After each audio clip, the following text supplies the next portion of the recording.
오늘은 제자도 시리즈의 마지막 주제네요. 네. 많이 아쉽죠? 안 아쉽구나. 네. 죽음이라는 주제로 같이 우리가 은혜를 나눠 보려고 합니다.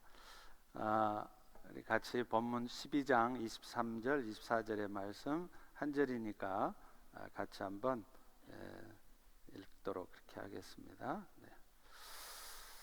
예수께서 대답하여 이르시되 인자가 영광을 얻을 때가 왔도다. 내가 진실로 진실로 너희에게 이르노니 한 알의 밀이 땅에 떨어져 죽지 아니하면 한 알 그대로 있고 죽으면 많은 열매를 맺느니라. 아멘. 기독교 역사는 복음을 위해서 생명의 위협을 무릅쓴 용감한 선교사들로 가득 차 있습니다. 버마 선교사 아도니람 저드스는 아내인 앤에게 프로포즈를 할 때 이렇게 말했다고 합니다. 나와 결혼해 주세요. 그리고 나와 함께 아시아의 정글로 가서 그리스도를 위해 죽읍시다. 여러분 같으면 이렇게 프로포즈 하실 수 있겠습니까? 그는 아내와 함께 1813년에 미얀마의 랑군에 도착을 했지만 6년이 지난 후에야 겨우 버마어로 설교를 할 수 있었습니다. 그리고 7년이 되어서야 첫 회심자를 얻었습니다. 성경 전체를 버마로 옮기는 데는 20년이 걸렸다고 하네요. 더구나 그는 선교의 과정에서 편안하게 뽐나게 선교한 것이 아니라 심한 고통을 경험해야 했습니다. 그곳에서 그는 아내를 잃었고요, 6아이를 잃었습니다.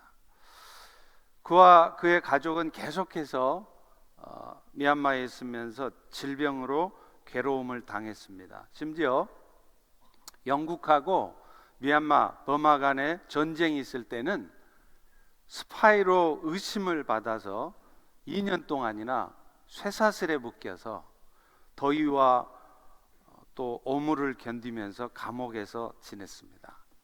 그리고 그는 무려 37년 동안 선교 사역을 하면서 미국의 집에는 딱 한 번 올 수 있었습니다. 하지만 그가 버마 땅에 끝까지 있다가 그곳에 묻힌 결과 많은 열매가 맺혀졌습니다. 그와 앤이 버마에 처음 도착해서 1813년 첫 주일 예배를 드릴 때는요, 그 둘만 성찬을 나누었다고 합니다. 하지만 37년 후인 1850년 그가 세상을 떠날 때는 63개의 교회에서 세례를 받은 7,000명의 버마인이 있었습니다. 그리고 지금 버마에는 약 300만 명 이상의 크리스찬들이 있을 것으로 추정됩니다. 사랑하는 성도 여러분, 기독교는 생명의 종교입니다. 그저 육적인 의미의 생명, 이 땅에 사는 동안 숨쉬게 하는 그런 생명이 아니라 이 땅의 삶을 마치고 나서도 영원토록 살아가는 영원한 생명, 하나님의 생명을 주는 종교입니다. 하지만 그 생명은 결코 거저 주어지는 것이 아니었습니다. 죽음을 통과하면서 주어지고 죽음을 통해서 누려지는 것이었습니다. 죽음을 통한 생명이라는 주제는 우리 기독교 신앙과 또 그리스도인의 삶에 있어서, 특별히 제자가 되고자 하는 그리스도인의 삶에 있어서 가장 심오한 역설 가운데 하나입니다. 그래서 이제 제자도라는 이 설교를 마지막으로 이 죽음의 문제를 다루어 보려고 합니다. 예수님은 왜 죽으셔야 했는지, 또 그 예수님의 죽으심을 통해서 얻어진 생명이 누려지고 또 여러분의 삶에 나타나기 위해서는 왜 여러분도 죽어야 하는지, 죽음을 통한 생명의 원리를 세 가지 영역에서 살펴보려고 합니다. 첫 번째 영역은요, 구원에 관한 거예요. 죽음을 통한 생명의 탄생은 가장 먼저 구원이라는 주제에서 발견이 돼요. 오늘 본문으로 읽은 요한복음 12장은 그것을 가장 정확하게 설명하고 있는 본문입니다. 이때는 유대인들에게 있어서는 가장 큰 명절이었죠. 유월절이었습니다. 역사가였던 요세푸스에 의하면요, 유월절이 되면 그 당시에도 각양각지에서 온 사람들이 무려 예루살렘에 270만 명 정도가 모였다고 합니다. 어마어마한 숫자죠.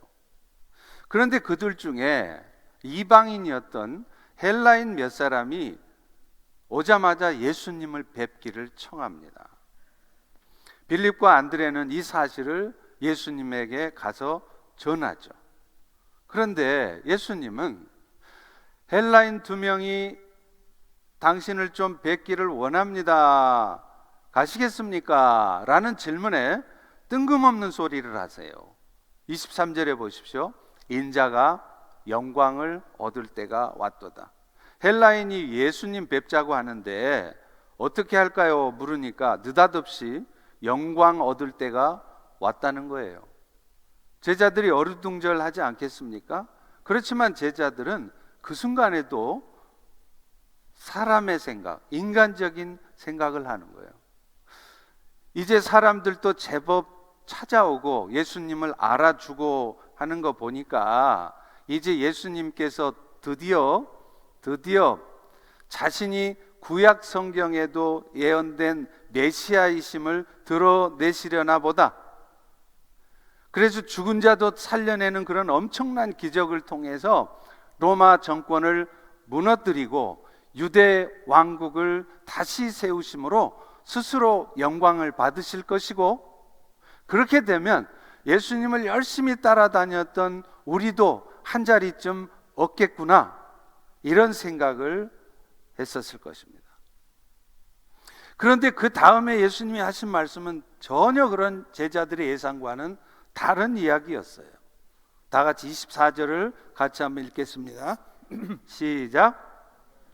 내가 진실로 진실로 너희에게 이르노니 한 알의 밀이 땅에 떨어져 죽지 않으면 한 알 그대로 있고 죽으면 많은 열매를 맺느니라.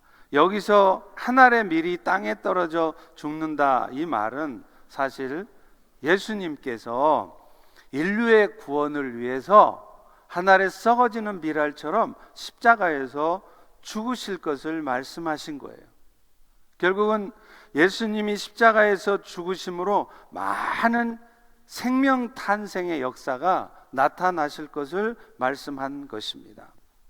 사도 바울은요, 영원한 생명은 하나님의 선물이라 그랬어요. 그렇지만 이 영원한 생명은 결코 거저 주어지는 것은 아니었습니다. 이 영원한 생명이 여러분들에게 값없이 주어졌지만 그것이 값없이 주어지기까지는 하나님의 아들이신 예수님의 죽음이 필요했던 것이에요. 하나님과의 사귐을 막는 장벽은 죄이고 그 죄의 싹은 사망, 죽음이기 때문인 것입니다.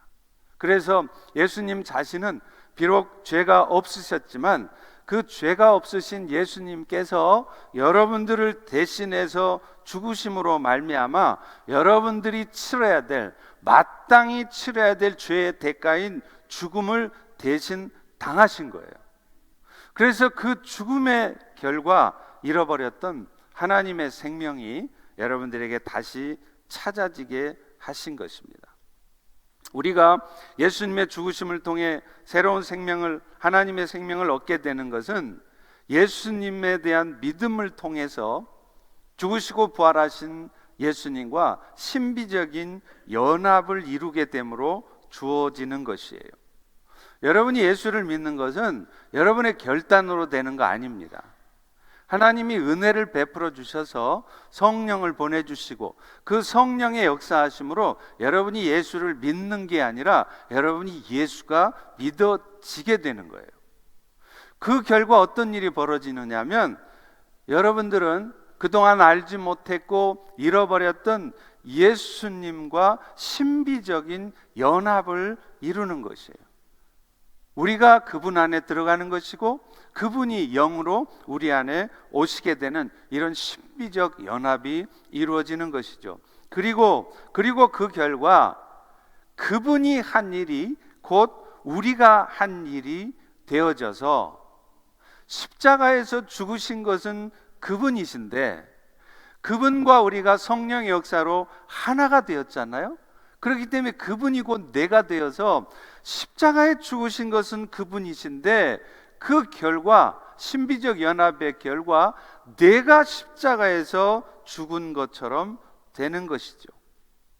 그래서 사도 바울도 이것을 로마서 6장 4절에는 이렇게 설명합니다. 그러므로 우리가 그의 죽으심과 합하여 세례를 받음으로 그와 함께 장사되었나니 이는 아버지의 영광으로 말미암아 그리스도를 죽은 자 가운데서 살리신과 같이 우리로 또한 새 생명 가운데서 행하게 하려 함이라. 우리가 믿음을 통해 그리스도와 연합하게 되면 우리가 십자가에서 죽은 것이 되어 우리 자신이 죄의 대가를 치른 것이 되고 따라서 잃어버렸던 하나님의 생명을 다시 찾게 됨을 의미하는 것입니다. 특별히 이 말씀 중에 우리로 또한 새 생명 가운데 생하게 하려 함이라 하는 이 말씀은 성령의 역사로 여러분과 예수님이 신비적으로 연합을 이루어지게 되면 그 결과 여러분은 죄에 대한 대가를 다 치렀기 때문에 죄의 책임으로부터 자유롭게 되어집니다. 그런데 이 신비적 연합의 결과 여러분은 죄의 책임으로부터 자유롭게만 되어지는 것이 아니라 이제는 더 나아가서 하나님의 생명, 새로운 생명 가운데 살아가게 된다는 것을 의미한다는 거예요. 이 말은 놀라운 말입니다. 여러분이 예수님과의 신비적인 연합을 통해서 단순히 여러분이 죄의 영역에서 벗어난 것만을 의미하지 않고 이제는 보다 적극적으로 의의 영역, 의를 짓는 영역에서 살아가게 됨을 의미하는 것이에요. 다시 말하면 새로운 생명의 원리의 지배를 받으며 그 새로운 생명의 능력을 따라 새로운 생명을 세상 가운데 전하게 하는 그 일들을 하며 살아갈 수 있게 된다는 거예요. 여러분, 한국에서도 청와대에서 일만 해도, 미국의 화이트하우스에서만 일해도 목에다 힘 많이 주죠. 내가 대통령하고 일하는 사람이다. 말단 공무원이어도 자기가 청와대에서 근무한다는 것 때문에 힘을 부리고 권세를 부립니다. 그런데 우리는 청와대에서 대통령과 일하는 정도가 아니라 예수님과의 신비적인 연합의 관계를 통해서 온 우주의 주인 대신 하나님과 함께 일하는 자가 되었다는 거예요. 하나님이 주신 생명을 가지고 하나님의 나라를 이루어가는 일, 그 일을 우리가 하게 되었다는 것입니다. 할렐루야, 할렐루야. 그런데 여러분, 이 일은 결코 아무렇게나 주어진 것이 아니라 예수 그리스도의 죽음을 통해서, 예수 그리스도의 희생을 통해서 우리 모두에게 주어졌다는 것입니다.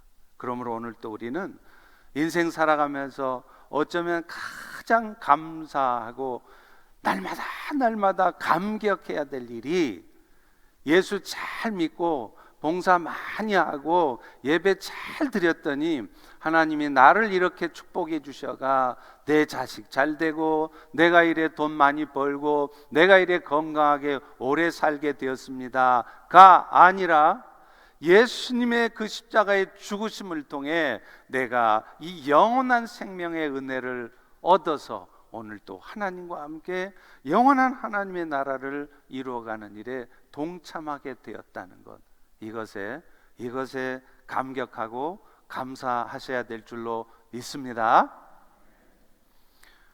두 번째 영역은요, 이 구원의 역사가 계속 이루어져 가게 하는 선교의 영역이에요. 죽음을 통한 생명의 원리가 작동하는 두 번째 영역은 선교입니다. 더글라스 웹스터는 이 부분에 대해서 이렇게 썼어요. 선교는 고난이 있을 때 더욱 효과적이다. 모든 형태의 선교는 결국에는 십자가로 이어진다. 십자가로 이어지지 않는 선교는 의미가 없다는 거예요. 십자가로 이어지지 않는 선교는 능력을 나타내지 못한다는 겁니다. 무슨 말입니까? 죽음이 선교의 열매를 맺는 길이라는 말이죠. 죽지 않고 하늘 그대로 있으면 열매를 맺을 수 없습니다. 그러나 죽으면 많은 열매를 맺어요. 선교에서도 똑같은 원리가 작동하는 것입니다. 예수님께서도 그 말씀이 맞다는 것을 자기 스스로가 보여주셨잖아요. 그래서 그분 자신도 육신을 입고 있기에 십자가의 고통이 부담스러우셨지만 결국은 아버지 하나님의 말씀에 순종해서 십자가의 죽으심을 당했을 때 그 죽음이 곧 모든 인류의 영혼의 구원을, 또 오늘 여러분의 영혼의 구원을 이루는 지상 선교를 시작하게 만들었다는 겁니다. 그것뿐입니까? 놀랍게도 예수님이 십자가에 죽으실 때는 아무도 자신이 예수님의 제자라는 것을 밝히지 못했던 12 제자도 그랬어요. 죽기가 무서워서 내가 저 예수의 제자입니다, 말도 입도 뻥끗 못했어요. 3년 동안 그렇게 예수님과 동고동락하며 예수님께 많이 배웠을, 예수님의 놀라운 기적들을 다 보았을 그 제자들조차도 막상 예수님이 십자가에 죽으셨을 때는 아무도 내가 저 사람의 제자라는 말을 하지 못했습니다. 그러나 그들도 마침내는 그 예수님의 뒤를 이어서 이 땅에 교회를 세워가고자 했고, 그 일을 위해서 예수님의 12 제자 모두가 순교했습니다. 베드로는 자기의 목숨을 구걸하느라고 예수님을 부인했던 자신이 어찌 예수님처럼 죽을 수 있겠느냐, 죽어도 나는 예수님처럼 못 죽는다 해서 십자가에 거꾸로 매달려 순교했습니다. 사도 바울도 마찬가지입니다. 고린도후서 4장 12절에 보면 그런즉 사망은 우리 안에서 역사하고 대신에 생명이 너희 안에서 역사하느니라. 실제로 사도 바울도 죽음보다 더한 고통을 당했어요. 사실 바울이 선포한 복음은요, 유태인이든 헬라인이든 신분과 상관없이, 혈통과 상관없이 모두가 다 믿음으로 구원을 얻는다는 것이었습니다. 그러니 이런 복음을 유태인들이 좋아할 리가 없었죠. 그래서 바울은 이 복음을 전하면서도 대우받고 존경받고 그러는 것이 아니라, 편안한 삶을 살게 된 것이 아니라 오히려 수많은 유대인들로부터 생명의 위협을 받았고 핍박을 받았습니다. 그러나 그럼에도 불구하고 사도 바울은요, 자신을 그렇게 핍박하고 자신을 그렇게 힘들게 했던 유대인들조차 미워하지 않으면서 그들을 살려내기 위해서 기꺼이 죽었습니다. 오늘날 중국 선교의 역사가 보여주는 것도 그것입니다. 1948년도에 중국의 공산 정권이 세워졌죠. 이때 외국인 선교사들은 한 명도 남김없이 다 추방당했어요. 그때 많은 사람들은 걱정했습니다. 이제 중국 교회가 어떻게 될 것인가, 선교사 한 명도 없게 되었으니 큰일 났다는 거죠. 하지만 그때 약 100만 명 정도의 그리스도인들이 있었는데 지금 중국은요 거의 1억 명이 넘는 그리스도인들이 있습니다. 그런데 그런 엄청난 중국 교회 성장은 문화 대혁명이라고 하는 10년이 넘는 시간 동안 수많은 크리스찬들이 박해를 당하고 순교를 당한 덕분이었어요. 당시 중국은 이 문화 대혁명 기간 동안 수만 명의 그리스도인들이 순교를 당하고 감옥에 투옥되었습니다. 그 결과 선교사 단 한 명 없던 중국에 100배에 가까운 놀라운 영적 부흥이 있었던 것이죠. 토니 램버트는 이것과 관련해서 서구 기독교인들에게 이렇게 도전합니다. 중국에서 교회가 성장하고 진정한 부흥이 일어난 이유는 십자가와 관련이 있다. 하나님은 교회를 세우시고 부흥을 주시기 위해서 그리스도의 고난을 사용하신다. 오늘날 서구에 있는 그리스도인들은 이런 고난의 십자가를 지려 하는가? 이렇게 우리에게 반문하시고 도전하시는 거예요. 우리는 예수를 믿어도 무엇 때문에 예수를 믿을까요? 왜 신앙생활을 할까요? 어찌하든지 신앙생활 잘해서 우리 이 땅의 삶이 편안하고 부요한 삶이 되어지기 위해서 혹여 신앙생활을 하지 않습니까? 그렇기 때문에 내가 그리스도를 위해서 죽음을 불사하고 십자가의 남은 고난을 감당해야 된다 그러면 나도 모르게 그 고난을 멀리하고 피하고 있지는 않습니까? 죽음이라고 하는 것은 많은 사람들에게 공포를 일으킵니다. 실제로 죽어가는 과정에서 우리는 때로 품위를 지키기도 힘들 수도 있고요. 또 저도 가끔은 그런 상상을 하는데 죽음 다음에 따라오는 부패 과정, 우리의 육신이 썩어지는 이 과정도 생각해 보면 별로 즐겁지 않습니다. 그래서 저도 차라리 죽으면 화장을 할까 그런 생각도 하지요. 그러나 여러분, 우리 주 예수 그리스도께서 그 죽음을 패하시고 승리하셨어요. 십자가의 죽음을 딛고 부활하심으로 그 죽음을 이기셨습니다. 뿐만 아니라 그 죽음에 대한 승리가 신비적인 연합을 이룬 우리에게도 주어졌다는 것입니다. 그러므로 우리 역시도 그저 죽음을 두려워만 할 것이 아니라 죽음을 아쉬워만 하고 슬퍼만 할 것이 아니라 죽음을 향해서 조차도 사도 바울처럼 도전적으로 외칠 수 있어야 하는 것입니다. 사망아, 네가 쏘는 것이 어디 있느냐? 죽음이 패배처럼 보여지지만 죽음 너머에는 생명의 선물이 있다는 것입니다. 그래서 바울은요, 빌립보서 1장 21절부터 23절에 이렇게 말을 합니다. 내게 사는 것이 그리스도니 죽는 것도 유익함이라. To die is gain. 그러나 만일 육신으로 사는 이것이 내 일의 열매일진데 무엇을 택해야 할지 나는 알지 못하노라. 내가 그 둘 사이에 끼었으니 차라리 세상을 떠나 그리스도와 함께 있는 것이 훨씬 더 좋은 일이라. 우리는 예수님과의 신비적인 연합을 이루었음에도 오늘도 우리는 죽음을 그저 두려워하며 어떻게 하면 내가 이 땅에서 더 오래 살 수 있을까를 고민하는데, 사도 바울은 나는 지금 당장 이 세상을 떠나서 그리스도와 함께 있는 것이 훨씬 더 좋다는 거예요. 다만 이 땅에 살아 있어야 되는 이유는 그 죽음이 두렵기 때문이 아니라, 죽음이 슬프기 때문이 아니라 이 땅에 남아 죽어가는 생명들을 살려야 하기 때문에 이 땅에 살아 있다는 것입니다. 사실 저도 죽음의 두려움이 순간순간 찾아옵니다.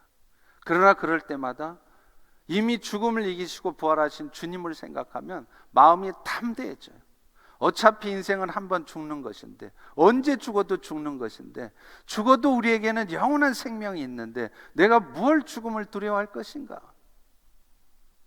부활의 주님을 생각할 때 죽음조차 저를 어둡게 만들고 두렵게 만들고 슬프게 만들지 않습니다. 예수님은 죽음을 이기시고 부활하심으로 승리하셨습니다. 그 승리가 여러분 모두에게도 주어져 있습니다. 기독교 역사에서 수많은 우리의 믿음의 선배들은 그 부활의 주님을 붙들었기에 죽음을 불사하고 복음을 위해서 자신들의 생명을 걸었고, 그들의 생명을 바친 헌신의 결과 오늘날 기독교가 이렇게 성장하고 있는 것입니다. 무엇보다도 그 죽음에는요, 그냥 한순간 예수님 때문에 죽는 순교만 있는 것이 아닙니다. 죽지 않으면서도 죽는 것보다 더 고통스러운 삶을 계속해서 살아야 하는 것도 있어요. 여러분, 선교사님들은요, 때로 혼자 되신 부모님을 고국에 놓아두고 떠나야 될 경우도 있어요. 그런데 그런 부모님이 몸이 아프시기라도 하면 찾아뵙지도 못하고 자식 도리를 다하지 못하는 아쉬움과 죄송한 마음 때문에 눈물을 적셔야 할 때도 많습니다. 저도 그랬습니다. 부모를 떠나 선교지로 갈 때 제일 걱정이 홀로 계신 어머니예요. 그러나 어찌할 수 없습니다. 그것뿐입니까? 열악한 선교지에서 현지인들처럼 아이들을 키워야 할 때도 있죠. 그리고 그러다가요, 아이들이 다 잘 되는 거 아닙니다. 적응하지 못해서 빗나간 삶을 살게 되고, 그래서 선교사의 자녀들이 마약을 하고 일탈을 일삼는 그런 자식들을 보는 선교사의 마음이 얼마나 찢어지겠습니까? 그들이 무슨 잘못을 했기에 우리 아이들이 저렇게 망가져야 하는가? 또 자녀들을 어쩔 수 없이 잘 돌보지 못함으로 자녀들이 잘못된 삶을 살게 되었을 때 부모로서의 책임을 다하지 못한 것 같은 죄책감 때문에 어쩌면 평생을 그 어두운 마음, 미안한 마음으로 살아가야 될 때도 있어요. 그것이 바로 어쩌면 일순간 주를 위해서 죽는 그 순교보다 더 큰 고통이며 아픔일 수 있는 것입니다. 그들은 때로 본국에 있었으면 그야말로 안락하고 편안한 삶을 살 수 있었을 텐데 그런 유혹을 포기하고 초라한 섬김의 자리에 만족해야 하는 거예요. 그러니 그것은 또 다른 순교인 것입니다. 또한 꼭 선교지에 나가지 않는다 할지라도요, 주님의 십자가의 고난을 묵상하면서 죽기보다 더한 고통스러운 삶을 지속해야 하는 삶도 있습니다. 여러분 중에도 어떤 분은 자식 때문에, 여러분 중에도 어떤 분은 신앙도 없고 아내를 살피지도 못하는 남편 때문에, 여러분 중에도 어떤 분은 맨날 세상의 쾌락을 쫓아 놀러 다니고 도박을 즐기는 아내 때문에, 여러분 중에도 어떤 분은 때로는 치료되지 않는 병 때문에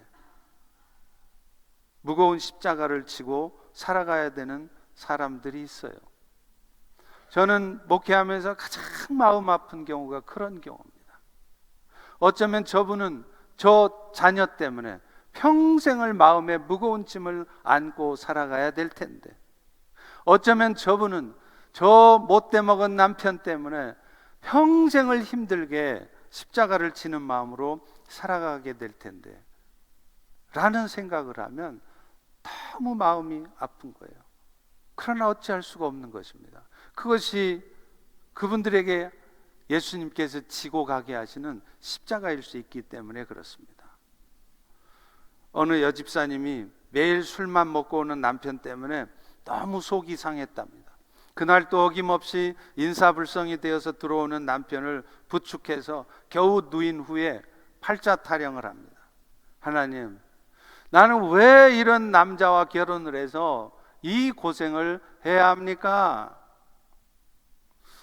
그러다가 가만히 옆에서 코 골고 자고 있는 남편을 보니까 그래도 저 남편이 언젠가는 좋은 남편이 될 가능성이 있다면 그래도 내 처지가 남편 없는 과부보다는 낫겠다는 생각이 들더라는 거예요. 그래서 하나님, 저런 남편이라도 있게 해주셔서 감사합니다 그랬답니다. 그랬더니 또 생각나는 게 있었어요. 이 남편이 토요일 날만 되면 다른 날보다 술을 더 많이 마시고 오는 거예요. 그래서 일요일이 되면 하루 종일 잠을 자요. 그러다 보니까 적어도 주일날만큼은 이 집사님은 방해받지 않고 교회에 나와서 마음대로 예배도 하고 봉사도 하고 갈 수 있어서 감사하더라는 거예요. 그래서 하나님, 저 인간이 일요일만 되면 저렇게 잠을 자고 있게 해주셔서 감사합니다. 그랬답니다. 그런데 갑자기 남편이 갈증이 나서 잠을 깼는지 일어나서 보니까 부인이 한밤중에 실없이 미친 여자처럼 웃고 앉았으니까 깜짝 놀라서, 당신 미쳤어? 아니 이 한밤중에 잠은 안 자고 왜 이렇게 웃고 있어? 그러니까 이 아내가 당신하고 사는 것이 감사해서 그렇소 그러면서 이적껏 감사했던 그 이야기들을 넋두리 하듯 말해줬대요.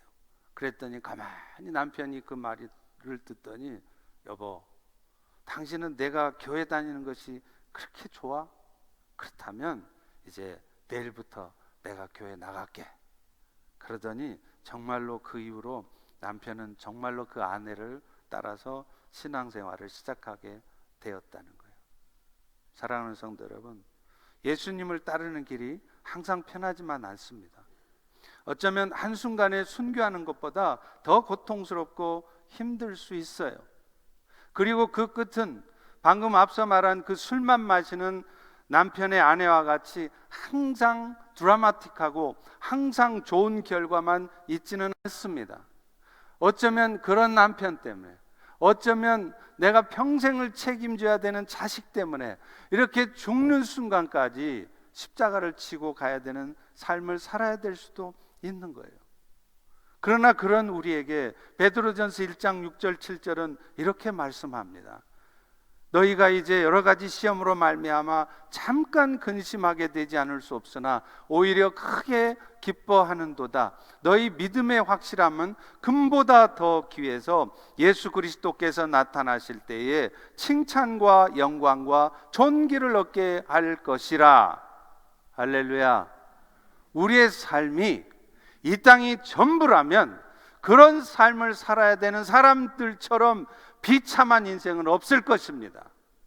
그러나 우리의 인생은 결코 이 땅이 전부가 아닙니다. 영원한 하나님의 나라가 기다리고 있습니다. 그곳에서 우리에게는 예수님께 칭찬을 받을 것이고 영광과 존귀를 얻게 될 것입니다. 이런 기대를 가질 때만이 오늘 우리는 죽기보다도 더한 고통스러운 그런 순교적인 삶을 살아갈 수 있게 될 것입니다. 마지막으로 죽음을 통한 생명의 원리는 제자도에도 적용이 돼요. 주님을 따르는 제자의 삶에는 반드시 자신을 철저히 죽이는 죽임이 필요합니다. 마가복음 8장 34절에도요, 예수님이 이렇게 말해요. 누구든지 나를 따라오려거든 자기를 부인하고 자기 십자가를 지고 나를 따를 것이라. 누구든지 자기 목숨을 구원하려고 하면 잃을 것이고 누구든지 나와 복음을 위해서 자기 목숨을 잃으면 구원하리라. 예수님을 따르기 위해서 우리가 해야 할 가장 중요한 일은요, 사실은 자신을 철저히 죽이는 것입니다. 왜 그러느냐면 내 자아가 죽어 있지 않으면 결코 주님을 따를 수가 없기 때문이에요. 주님을 따르는 삶에는 반드시 각자가 지어야 될 십자가가 있습니다. 궁핍의 십자가가 있고요, 자녀의 십자가가 있어요. 또 어떤 경우에는 남편이라는 십자가, 아내라는 십자가가 있습니다. 평생을 고쳐지지 않는 그 질병과 싸워야 되는 십자가가 있습니다. 관계의 아픔이라고 하는 십자가가 있습니다. 그런데 그 십자가는요, 나를 부인하지 않으면 좀처럼 질 수가 없다는 거예요. 왜 내가 그런 짐을 지어야 됩니까? 하고 따지게 됩니다. 나는 그런 힘든 삶을 살 자신도 없고 살고 싶지도 않습니다 라고 말하게 되는 거예요. 그러나 내 자아가 죽어진 사람은 주님이 나에게 어떤 십자가를 지고 따르라 해도 따를 수 있는 것입니다. 본 회퍼는 나를 따르라는 책에서 이렇게 썼어요. 그리스도께서 사람을 부르실 때는 그분은 자기와 함께 죽으러 가자라고 부르신다는 거예요. 예수님이 여러분을 부르실 때는 네가 나 때문에 세상에서 영광을 받도록 부르신 것이 아니고 이제 네가 나와 함께 죽으러 가자고 부르신다는 거예요. 예수님을 따르는 삶, 제자의 삶은 뭔가 눈에 보여지는 대단한 일을 이루는 것이 아니라 예수님이 십자가에 죽으셨던 것처럼 자아를 철저히 죽이는 삶을 사는 것이에요. 제자의 삶을 말씀했던 마가복음 8장 35절에 나오는 목숨이라는 단어가 헬라어로 하면 푸시케예요. 근데 이 푸시케라는 원래 뜻이 뭔지 아세요? 놀랍게도 이 푸시케라는 단어의 원래 어원적인 뜻이 자기 자신이라는 뜻입니다. 그렇기 때문에 마가복음 8장 35절을 다시 쓴다면 이렇게 쓰는 거예요. 누구든지 자신의 뜻을 이루기 위해서 살려고 하면 오히려 참된 자아를 잃어버릴 것이고, 그리스도와 복음을 위해서 자신을 버리려고 하면 진정한 자아를 찾게 될 것이라는 거예요. 여러분, 우리의 참된 자아는 딴 데 있는 게 아닙니다. 예수님 안에 있습니다. 그리고 그 예수님 안에 있는 자기 자신을 발견한 사람은 진정한 자유를 누리는 거예요. 그 자유를 누리는 사람은 어떤 가난이 와도 굴하지 않습니다. 자존심 상해하지 않습니다. 어떤 죽음의 위협이 와도 그것 때문에 두려워하지 않습니다. 어떤 억울한 일이 있다 할지라도 그 어둠에 사로잡혀 살지 않습니다. 분노하지 않습니다. 자유를 누립니다. 왜요? 예수님 안에 있는 진정한 자아를 찾았기 때문입니다. 그래서 그런 사람들은 예수님이 무엇을 하고자 하셔도 그것을 묵묵히 따르게 되어 있는 것입니다. 죽음을 무릅쓰고라서도 주님이 지게 하시는 십자가를 묵묵히 질 수 있는 것입니다. 예수님의 이런 가르침을 사도 바울은 갈라디아에서 정확하게 쓰고 있죠. 갈라디아 2장 20절에 보십시오.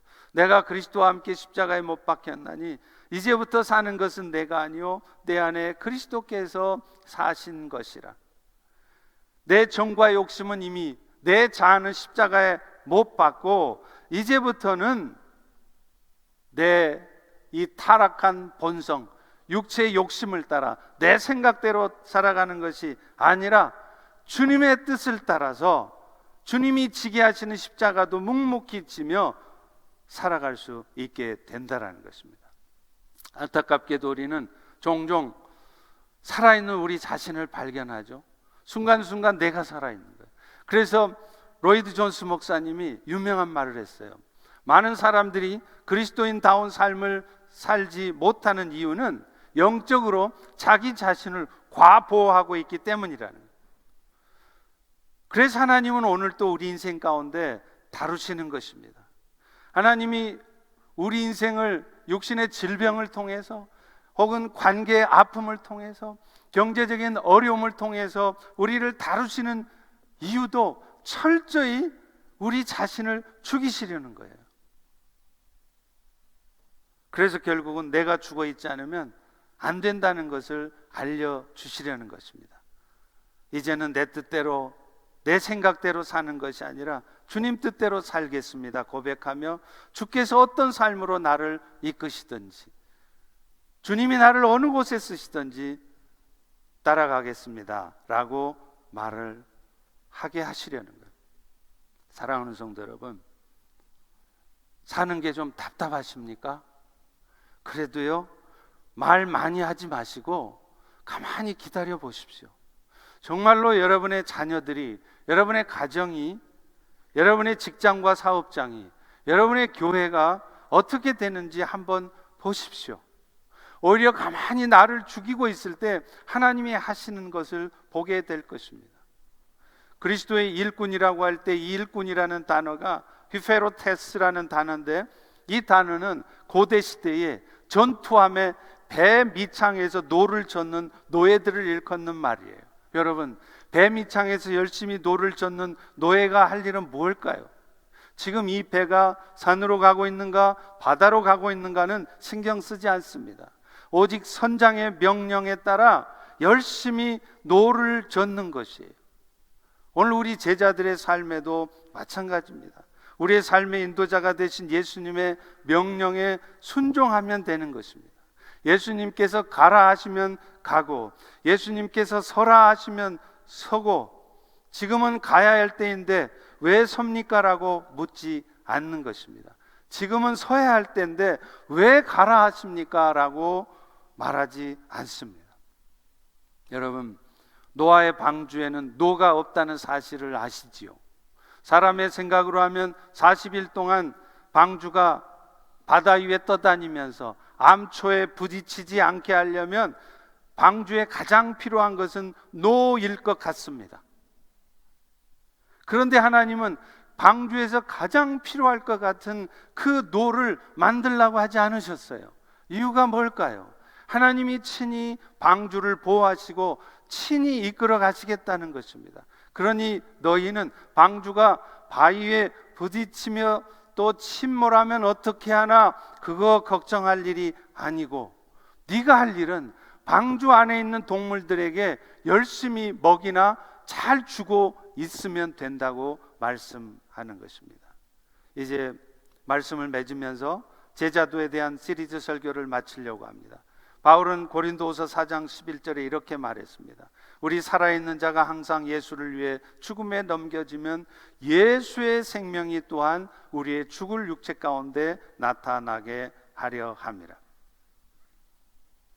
영원한 나라를 준비하면서 이 세상에 대해서 죽는 것, 자아를 죽임으로 그리스도를 따르는 것, 이것이 제자의 삶입니다. 죽음은 자연스럽지 못하고 불쾌하기까지 합니다. 그러나 그 죽음이 우리를 생명으로 인도한다는 사실을 기억하시고 진정한 그리스도인, 제자가 되는 삶을 통해 죽음이 생명을 낳는다는 것을 경험하는 우리 모두가 될 수 있기를 축원합니다. 아도니람 저드신이 애인에게 했던 마지막 말을 저도 여러분에게 하겠습니다. 여러분, 저와 함께 죽으러 가지 않으시겠습니까? 기도하겠습니다. 하나님, 오늘도 우리에게 귀한 은혜 말씀 주시고 우리의 남은 인생이 주 앞에 어떻게 드려져야 할지 다시 한번 잘 살펴보게 도와주시고 무엇보다도 죽음을 두려워하지 않으며 철저히 자기 자신을 주님 앞에 내려놓는, 내가 죽는 그런 삶을 통해 생명의 탄생을 경험하는 우리 모두가 되게 해 주시옵소서. 예수님 이름으로 기도합니다. 아멘.